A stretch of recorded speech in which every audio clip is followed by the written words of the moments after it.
اہل تقوی کی صورت بنا لیجئے، اہل تقوی کی صورت بنا لیجئے، نور سنت سے چہرہ سجا لیجئے، اہل تقوی کی صورت بنا لیجئے۔ نماز کی عظمت و اہمیت اور اللہ تعالیٰ نے اس کے لیے کیسے کیسے اہتمام کے انتظام فرمائے ہیں کہ نماز سے قبل اذان کو مشروع فرمایا۔ مؤذن کی فضیلت، مؤذن کے لیے کن کن باتوں کی ضرورت ہے، کیا خصال اور خصلتیں مؤذن میں ہونی چاہیے، ان کا بیان چل رہا ہے۔ حضرت ابو ہریرہ فرماتے ہیں کہ نبی پاک صلی اللہ علیہ وسلم نے ارشاد فرمایا کہ امام ضامن ہوتا ہے اور مؤذن امین، اور فرمایا اے اللہ اماموں کو ہدایت عطا فرما، اور اے اللہ مؤذنوں کی مغفرت فرما، دعا دی۔ علماء کہتے ہیں کہ حدیث میں مؤذن کو جو امین کہا گیا وہ یہ کہ لوگ اپنی نماز اور روزے کے معاملے میں اس پر اعتماد کرتے ہیں۔ روزہ افطار ہوتا ہے، مؤذن کی اذان بھی اس میں دخیل ہے، لہذا مؤذن پر مسلمانوں کے حقوق میں سے یہ حق ہے کہ وہ اوقات کا خیال رکھے، امانت داری۔ وہ فجر کی اذان طلوع فجر سے پہلے نہ کہے تاکہ ان کی سحری میں کوئی شبہ نہ پڑ جائے، یہ امانت داری ہے۔ ایسی مغرب کی اذان غروب سے پہلے نہ کہہ دے تاکہ ان کا افطار کا معاملہ شک میں نہ پڑ جائے۔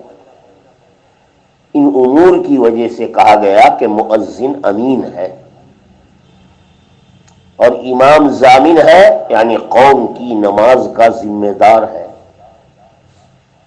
قوم کی نماز امام کی نماز پر موقوف ہے۔ امام کی نماز صحیح ہے، مقتدیوں کی بھی صحیح ہو جائے گی، اور اگر امام کی نماز میں امامت کے دوران کوئی فتور آیا، مقتدیوں کی نماز بھی خراب ہو جائے گی۔ اس معنی کر فرمایا گیا الامام ضامن، نماز کا اہتمام، نماز کی صحت کا خیال کہ خالی تنہا میری نماز نہیں ہے، مقتدیوں کی نمازیں بھی میری نماز سے وابستہ ہیں۔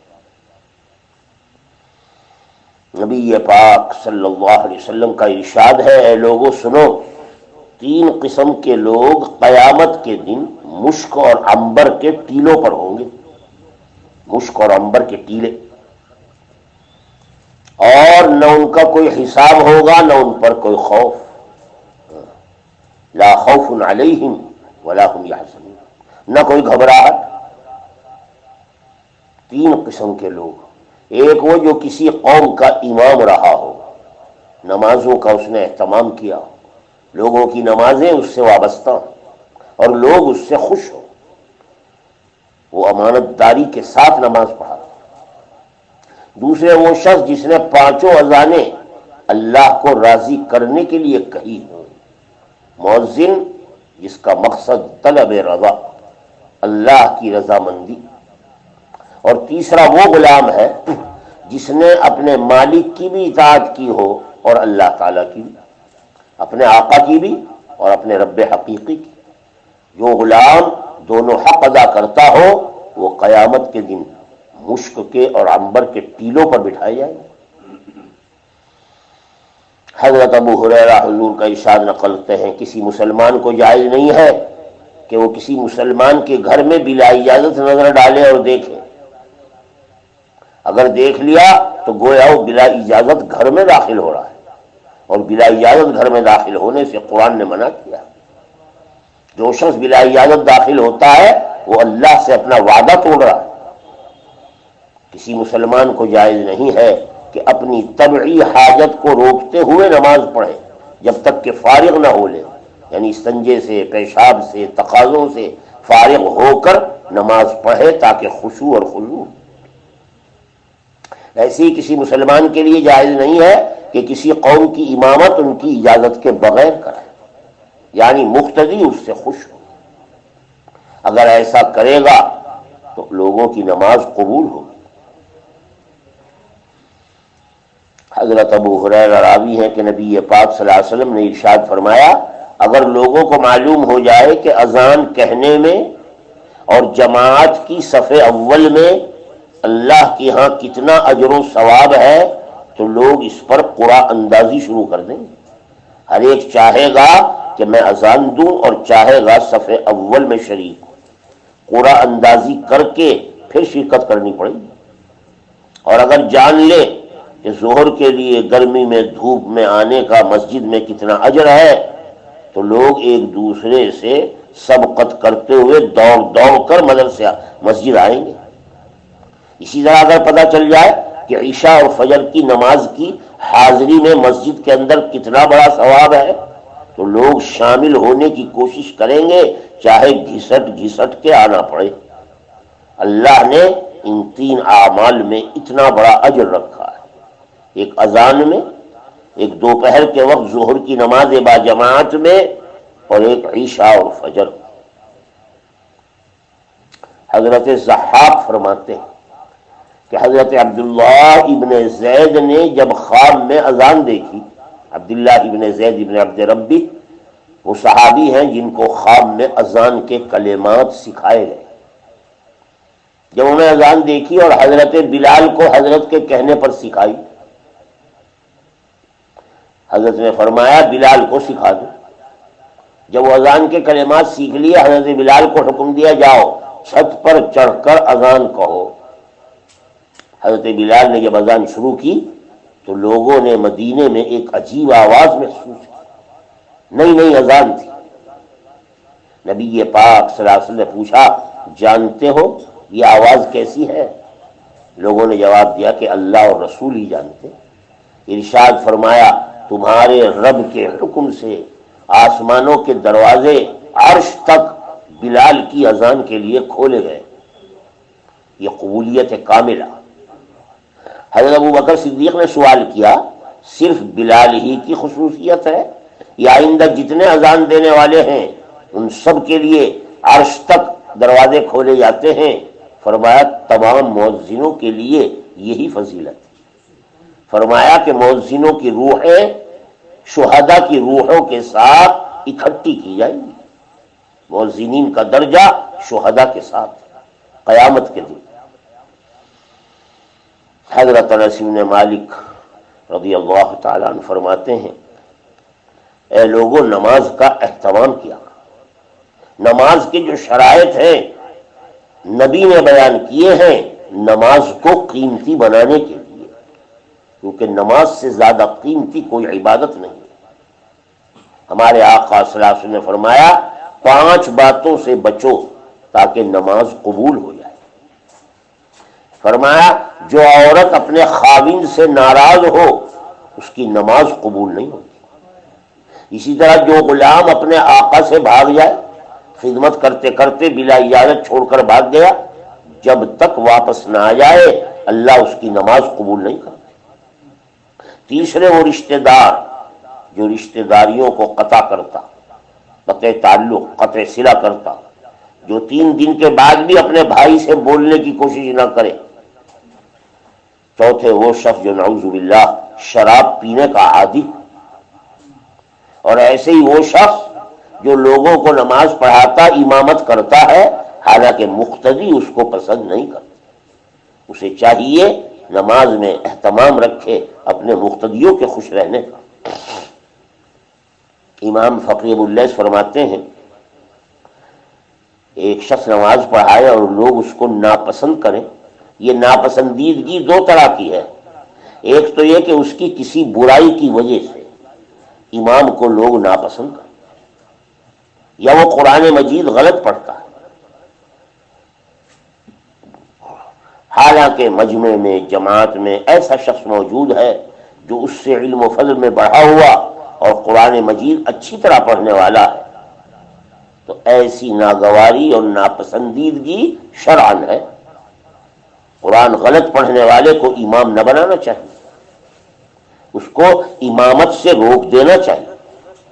اور ایک ناپسند نہ ہونے کا مقتدی لوگ امام کو ناپسند کریں، اس کا ایک مطلب یہ ہے کہ وہ امر بالمعروف کرتا ہے جس کی وجہ سے لوگ اس سے ناراض ہوتے ہیں، محض حسد کی وجہ سے، حالانکہ جماعت میں اس سے بہتر کوئی شخص موجود نہیں۔ مقتدیوں کی یہ کراہت غلط اور بیجا ہے۔ ایسے شخص کے لیے جائز ہے کہ وہ امام بنے، خواہ لوگ کتنے ہی ناراض ہوتے رہے۔ ناراض ہونا اگر حسد عناد بلا وجہ ہے، ایسی ناراضگی معتبر نہیں ہے۔ ہاں شرعی طور پر اگر اس سے کوئی غلطی ہے، خدا نخواستہ کوئی گناہ کرتا ہے، ایسے شخص کو امام بننا جائز نہیں ہے۔ حضرت جابر رضی اللہ تعالیٰ عنہ حضرت سے نقل کرتے ہیں کہ آپ نے ارشاد فرمایا، ثواب کی نیت سے اذان دینے والے قیامت کے دن اپنی قبروں سے اذان دیتے ہوئے نکلیں گے میدان حشر۔ اور سنو، اذان دینے والے کے لیے قیامت میں ہر چیز گواہی دے گی، جہاں جہاں تک اس کی آواز پہنچی۔ اذان کی آواز جنگلوں میں جہاں تک پہنچ جائے، پتھر ہو، درخت ہو، ڈھیلے ہوں، انسان ہو، جانور ہو، خشک چیز ہو، تر چیز ہو، کچھ بھی ہو، کائنات کا ذرہ ذرہ قیامت میں مؤذن کے لیے گواہی دے گا، اور اللہ اس کے حساب سے اسے مغفرت عطا کرے۔ اور جتنے لوگوں نے اس کی اذان کی وجہ سے نماز پڑھی ہے، اتنے لوگوں کی تعداد کے بقدر اللہ اس کو ثواب نماز کا عطا کرے۔ اس سے اندازہ لگایا جائے اذان دینا اللہ کے ہاں سے کتنا بڑا انعام۔ اور کہا گیا کہ مؤذن جو اذان کا اہتمام اور تکبیر کا اہتمام کرتا ہو، اذان اور اقامت کے درمیان جو دعا بھی وہ مانگے گا اللہ اسے قبول فرمائے، چاہے وہی چیز دے دے یا اس کے لیے آخرت میں کوئی ذخیرہ بنا کر رکھے۔ حدیث شریف میں آتا ہے کہ قیامت کے دن جب لوگ قبروں سے ننگی حالت میں نکلیں گے بغیر لباس کے، تو سب سے پہلے جنت کا جو لباس پہنایا جائے گا وہ حضرت ابراہیم علیہ السلام، اور پھر ہمارے آقا حضرت محمد صلی اللہ علیہ وسلم کو، اور پھر دیگر انبیاء کرام اور نبیوں کے بعد جو لباس پہنایا جائے گا وہ اذان دینے والوں کو پہنایا جائے گا، اور فرشتے ان کا استقبال کریں گے۔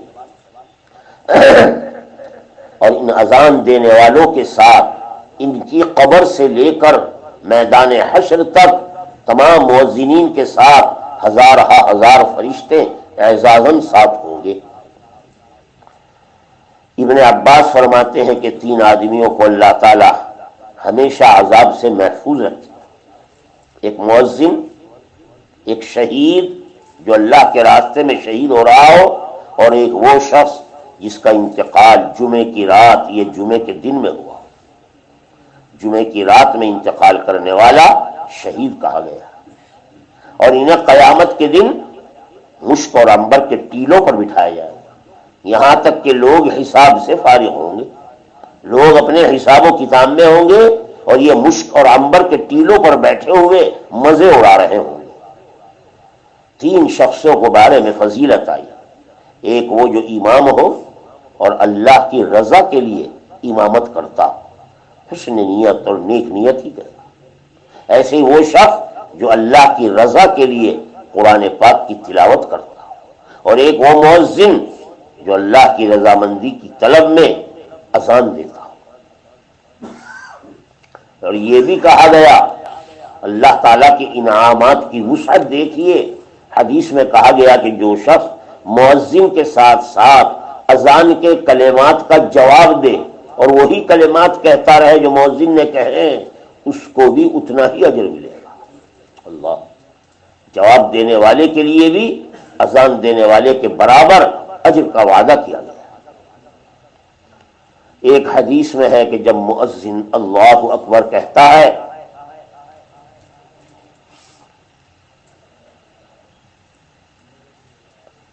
تو آدمی کو چاہیے کہ پوری عظمت کے ساتھ، جب مؤذن اللہ اکبر کہے تو آدمی کے لیے مناسب ہے کہ عظمت کے ساتھ اس کی طرف کان لگائے۔ وہ جو کلمات مؤذن کہہ رہا ہے خود بھی اہتمام کے ساتھ ان کلمات کو کہے، لاپرواہی نہ برتے۔ مؤذن حی علی الصلاح پر پہنچے تو اس کے جواب میں لا حول ولا قوت الا باللہ العلی العظیم کہنا چاہیے، اور مؤذن حی علی الفلاح کہے تو یہ ماشاء اللہ کان، یہ بھی روایت میں آیا ہے کہ جواب میں کہے لا حول ولا قوہ اور ماشاء اللہ کان۔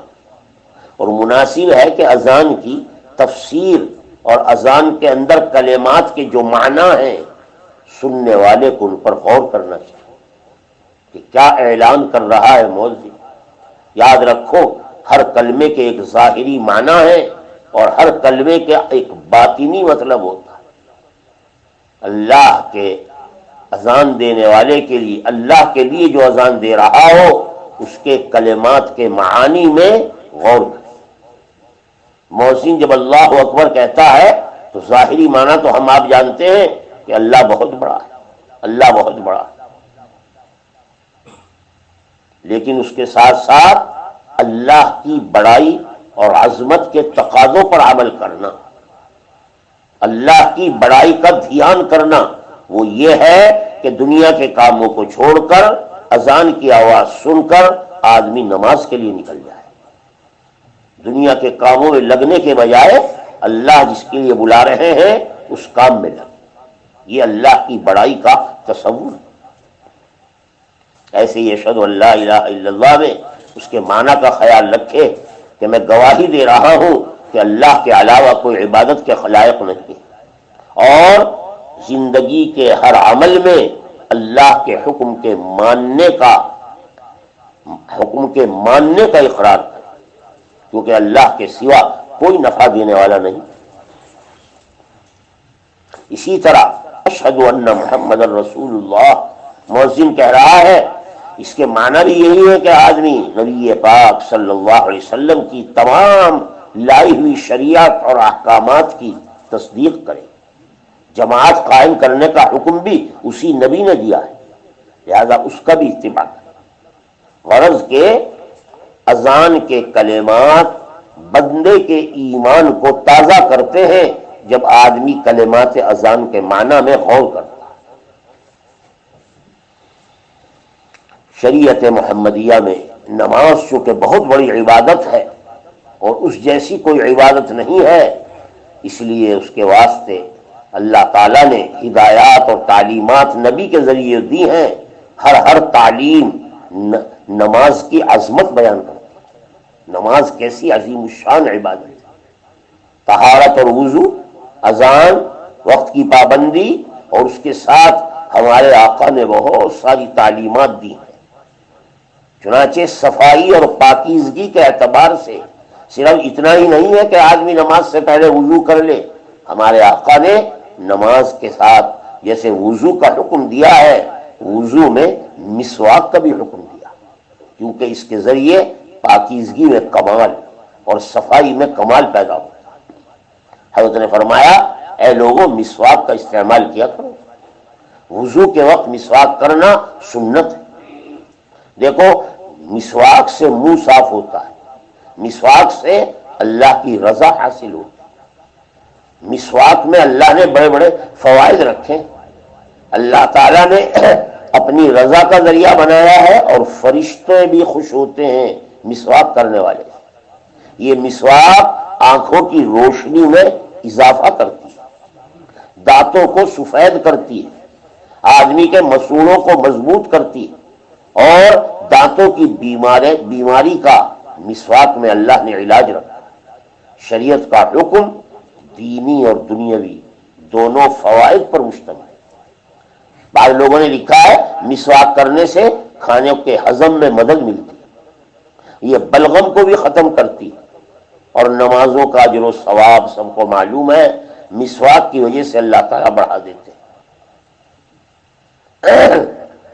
ویسے بھی مسواک کا اہتمام خالی نماز ہی کے لیے نہیں ہے، اللہ تعالیٰ نے انسان کو جو زبان دی ہے یہ قرآن پاک کی تلاوت کے لیے دی، اس لیے قرآن پاک کی تلاوت کے لیے بھی آدمی کے منہ کو چاہیے کہ وہ پاکیزگی اور صفائی والا۔ اللہ کا کلام زبان سے نکل رہا ہے، اس لیے مسواک کے اہتمام میں اس کا بھی خیال رکھیں۔ اسی لیے حضرت نے فرمایا، اے لوگوں، وضو ایمان کا حصہ ہے اور مسواک وضو کا حصہ، وضو کا کمال۔ اگر میں اپنی امت کے لیے زیادہ مشقت نہ پاتا تو ہر نماز کے وقت مسواک کو فرض کر دیتا، مسواک کا حکم دے دیتا کہ نماز مسواک کر کے پڑھو۔ اسی لیے علماء نے لکھا ہے، جو نماز بغیر مسواک کے ہو اور جو مسواک کے ساتھ ہو، دونوں کے درمیان فضیلت کے اعتبار سے 70 گنا فضیلت بڑھی ہوئی۔ جو نماز مسواک کے ساتھ پڑھی جائے گی وہ 70 رکعتوں کے برابر ہے۔ حضرت ابو ہریرہ فرماتے ہیں، حضور نے ارشاد فرمایا، دیکھو مسواک میری ہی سنت نہیں ہے، ما قبل کے نبیوں کی بھی سنت۔ مسواک من سنن الانبیاء، جیسے مونچھیں کٹوانا، ناخن کٹوانا، زیر ناف بالوں کو پاک کر دینا، صفائی اور ستھرائی، بغل کے بالوں کا اکھاڑ لینا، یہ سب چیزیں ما قبل کے انبیاء کے یہاں بھی نظافت میں داخل۔ حضرت عبداللہ ابن عمر فرماتے ہیں، اللہ تعالیٰ نے مسواک کا ہمیں جو حکم دیا ہے وہ نماز اور وضو ہی نہیں بلکہ پاکیزگی اختیار کرنے، طہارت اور صفائی اختیار کرنے کے لیے، لہذا کھانا کھانے کے بعد بھی مسواک کرنا چاہیے۔ ایک حدیث میں ارشاد ہے، جبریل ہمسائے کے بارے میں، پڑوسی کے بارے میں تاکید فرماتے رہے، ہمیں گمان ہوا کہ کہیں پڑوسی کو وارث نہ بنا دے۔ اسی طرح مسواک کی اتنی تاکید فرمائی، حضرت جبرائیل نے خطرہ ہونے لگا کہ مسوڑے باقی بھی رہیں گے یا نہیں، اتنا حکم دیا گیا اہتمام کا مسواک کرنے کے۔ حضرت مجاہد فرماتے ہیں کہ ایک دفعہ حضرت جبریل علیہ السلام کچھ وقت تک کے لیے تشریف نہیں لائے، حضرت کے پاس جیسے آنا جانا ہوتا تھا، تاخیر سے تشریف لائے۔ حضرت نے تاخیر کی وجہ پوچھی، اے جبرائیل کافی عرصے کے بعد آئے۔ کہنے لگے، ہم کیسے آئیں جبکہ ہاں ہم دیکھتے ہیں کہ آپ کے ہاں لوگ نہ تو ناخن کٹواتے ہیں، نہ مونچھیں کٹواتے ہیں، نہ اعضائے بدن کا میل اتارتے ہیں اور نہ مسواک کرتے ہیں۔ ہم ایسی جگہوں پر جانے سے رک جاتے ہیں جہاں پاکیزگی اور صفائی نہ ہو۔ ہم تو آپ کی خدمت میں آپ کے رب کے حکم سے حاضر ہوتے ہیں۔ ایک حدیث میں ہے کہ ہر جمعے کے دن غسل کرنا، مسواک کرنا، خوشبو لگانا، یہ نبیوں کی سنت ہے۔ جو شخص جمعے کے دن ان چیزوں کا اہتمام کرتا ہے اس کے ہاں اجر و ثواب ان لوگوں سے بڑھا ہوا ہے جو اس کے بغیر نماز جمعہ پڑھتے ہیں۔ اسی لیے ناخن تراشنا یہ بھی جمعے کے دن مستحب ہے تاکہ پاکیزگی اور صفائی کا اہتمام ہو۔ حضرت صلی اللہ علیہ وسلم فرماتے ہیں، معراج کی رات میں جب آپ جنت میں داخل ہوئے تو حوروں کی ایک جماعت نے آپ کا استقبال کیا، جنت کی عورتوں نے، اور کہا، اے محمد صلی اللہ علیہ وسلم آپ اپنی امت تک پیغام پہنچائیے کہ امت کے لوگ مسواک کا اہتمام کریں، ان کے مسواک کرنے سے اللہ ہمارے حسن میں اضافہ فرماتے ہیں۔ اللہ کیا ٹھکانے۔ ابن شہاب حضرت کا ارشاد نقل کرتے ہیں، جو صاحب جمعے کے دن اپنے ناخن کٹوائیں اللہ تعالیٰ ان کو بہت سے امراض سے محفوظ رکھتے ہیں، خاص طور سے جذام، کوڑ پن کا جو مرض ہے، ناخن جمعے کے دن تراشنے سے اس مرض سے حفاظت ہوتی ہے۔ بعض روایات میں ہے کہ حضرت صلی اللہ علیہ وسلم نے حکم دیا ہے کہ ہر 40 دن کے اندر اندر یہ نظافت اور پاکی حاصل کی جائے، اور ہر جمعے میں ناخن تراشنا مستحب علماء نے لکھا ہے۔ غرض کہ آدمی اپنے منہ کو صاف ستھرا رکھے، کیونکہ قرآن پاک کی تلاوت کا محل بھی آدمی کے لیے اس کی زبان ہے۔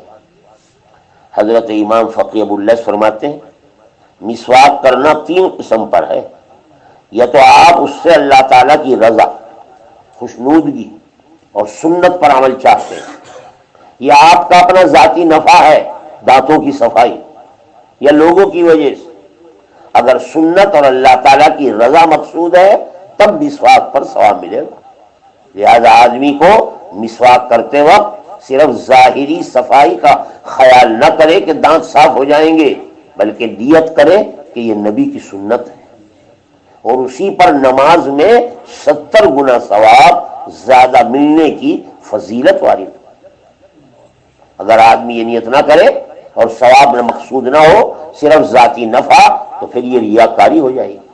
انما الاعمال بالنیات، اللہ کے ہاں عمل کا مدار نیت پر ہے۔ آدمی کو گناہ سے بچنے کے لیے ریاکاری سے بچنے کا اہتمام کرنا چاہیے۔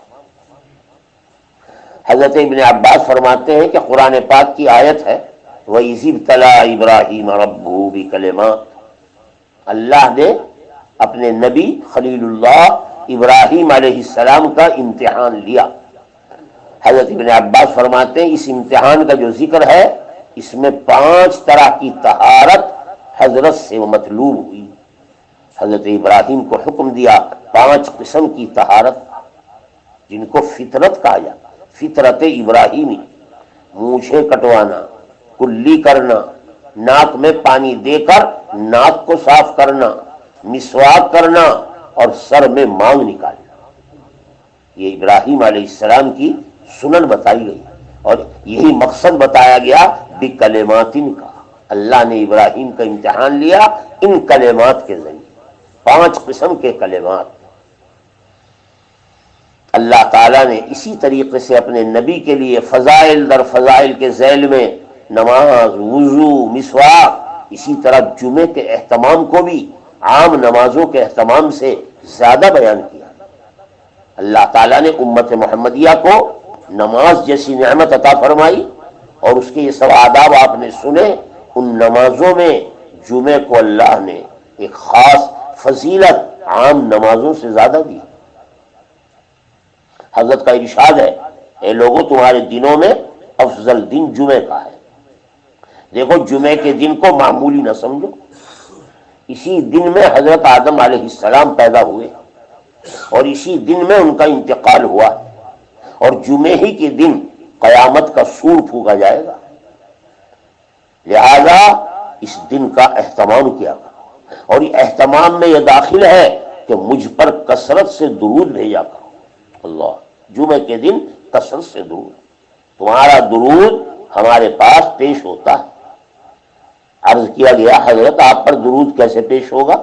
آپ کا تو جسم مبارک مٹی کے اجزاء میں مل جائے گا۔ ارشاد فرمایا کیا تم نہیں جانتے ہو اللہ تعالیٰ نے زمین پر یہ بات حرام کر دی ہے کہ وہ انبیاء کے جسموں کو کھائے۔ انبیاء کے جسم اپنی قبروں میں اسی طرح رہتے ہیں جیسے ان کو رکھا گیا۔ ایک سائل نے سوال کیا حضرت آپ ہمیں سلام کا جواب کیسے دیں گے جبکہ آپ کے بدن مبارک قبر میں ہے؟ ارشاد فرمایا اللہ تعالیٰ نے زمین پر نبیوں کے اجسام مبارکہ کو کھانا حرام کر دیا، لہذا نبی اپنی قبر میں زندہ ہوتا، جو سلام لوگ پیش کرتے ہیں وہ ان پر پیش ہوتا ہے۔ اور اللہ تعالیٰ سلام کے وقت میری روح کو سلام کرنے والے کی طرف متوجہ فرماتا ہے اور میں سلام کا جواب دیتا ہوں۔ حضرت اوس ابن اوس صحابی ہیں، حضرت نے جمعے کا ذکر کرتے ہوئے ارشاد فرمایا کہ بھائی جیسے نمازوں کا اہتمام، نمازوں سے پہلے اوقات کا اہتمام، وضو اور طہارت اور مسواک کا اہتمام، اسی طرح جمعے کے دن غسل کا اہتمام کیا اور جلد سے جلد مسجد میں پہنچنے کی کوشش کیا۔ جمعے کی نماز کے لیے اہتمام یہ ہے کہ آدمی جلد سے جلد مسجد میں پہنچے اور امام کے قریب جا کر بیٹھے۔ جلد جائے گا تبھی امام کے قریب جگہ ملے گی، اور شروع ہی سے خطبہ سننے کی کوشش کرے، اور خطبے کے دوران خاموش بیٹھا ہے، کوئی لغو بات، کوئی لغو کلام، کوئی لغو کام نہ کرے۔ جو شخص جمعے کا یہ اہتمام کرتا ہے اللہ تعالیٰ اس کو گھر سے لے کر مسجد تک ہر قدم کے بدلے میں سال بھر کے روزوں کا ثواب دیتا ہے۔ اللہ کیا ٹھیک، سال بھر کے دنوں کے روزوں کا ثواب اور راتوں کی عبادت کا ثواب ملتا ہے، کیا ٹھکانے ہے۔ اللہ تعالیٰ کی رحمت ہے۔ جو شخص جمعے کا اس طرح اہتمام کرے اور گھر سے سویرے سے جا کر مسجد میں پہنچے، ہر قدم کے عوض سال بھر میں دن کے روزے اور رات کے تہجد کے برابر ثواب ملتا۔ اللہ محمد ابن فضیل فرماتے میں نے یزید ابن ہارون سے حدیث سنی تو اس میں تھا من غسل واغتسل، من غسل واغتسل۔ میں نے اس کے معنی پوچھے، بتایا اعضاء کو اچھی طرح دھونا مراد ہے، پورا پورا غسل کرے اور غسل کے اندر پانی پہنچانے میں اہتمام کرے۔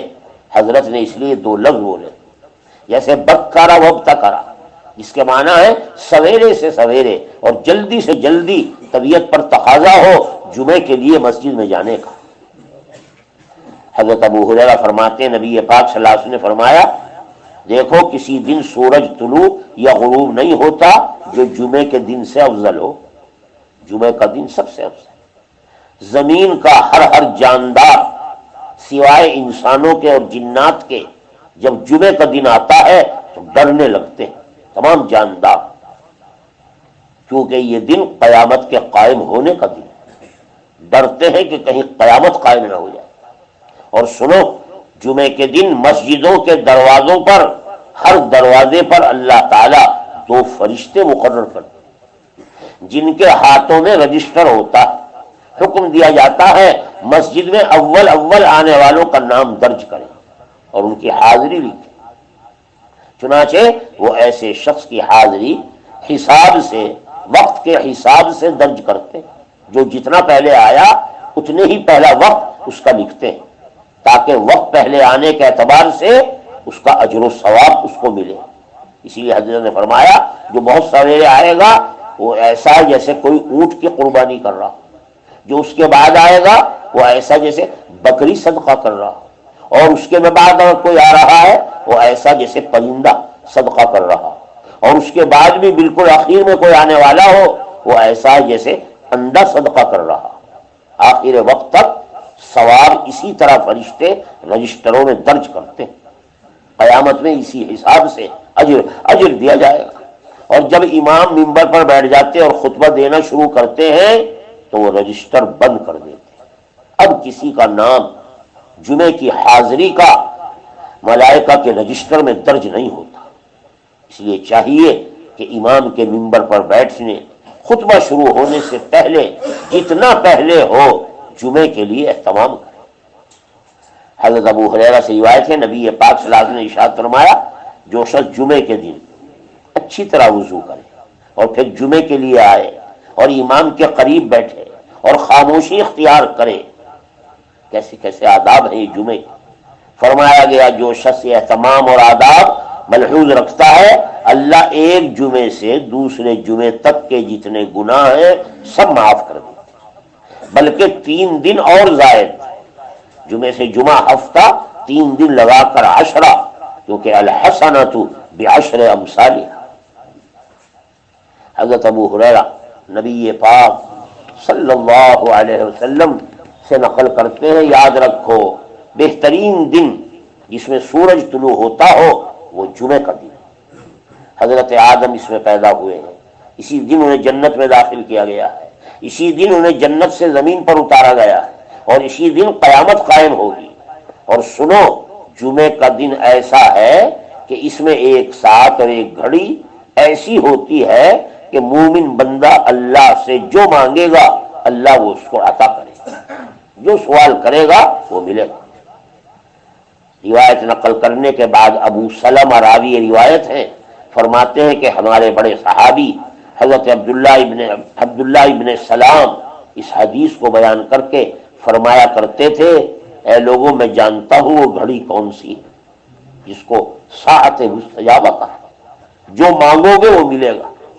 ارشاد فرمایا وہ دن جمعے کا آخری جو گھڑی ہے جمعے کی، آخر ساعات یوم جمعہ، اس میں دعا قبول ہوتی، اسی میں آدم علیہ السلام پیدا کیے گئے ہیں، لہذا اس ساعت مستجابہ کی قدر کیا کرو، اہتمام کے ساتھ اس میں اپنے رب سے مانگا کرو۔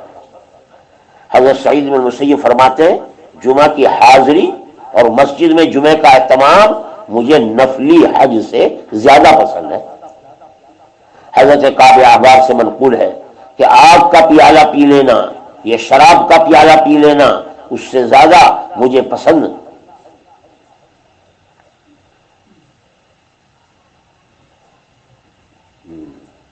یعنی آگ کا پیالہ پینا، شراب کا پیالہ پینا مجھے زیادہ پسند ہے جمعہ چھوڑنے کے بجائے۔ یعنی جمعہ چھوڑ دینا شراب کا پیالہ پینے سے بھی بڑا جرم ہے، یہ معنی شراب کا پیالہ پی لینا جمعہ چھوڑنے کے برابر، یعنی اس کا جرم اس سے زیادہ بڑا ہوگا۔ اور لوگوں یاد رکھو، جب جمعے کے لیے مسجد میں پہنچتے ہو تو گردنوں کو پھاندہ مت کرو۔ حضرت نے یہ ادب بھی بیان کی، جہاں جگہ ملے وہاں بیٹھ جایا کرو، گردنوں پر سے گزرنے کی اجازت نہیں۔